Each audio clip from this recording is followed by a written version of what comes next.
I'm Becky Buttons with Brick City Printing, and in this video I want to show you the difference between our glossy finish buttons and our matte finish buttons.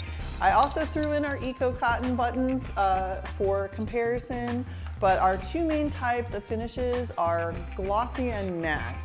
And matte does tend to photograph a little bit better, but it is a little bit less well protected from the elements. The glossy finish one has a protective plastic coating over the top of it. So it's a print with a plastic coating on top, which gives it a glossy finish. A little bit harder to photograph, but definitely longer lasting. The matte finish one is printed directly onto polypropylene sheets and is cut out and made into a button with no plastic finish on top. It is still waterproof and scratch and fade resistant, but it's not quite as waterproof, scratch, and fade resistant as the glossy finish.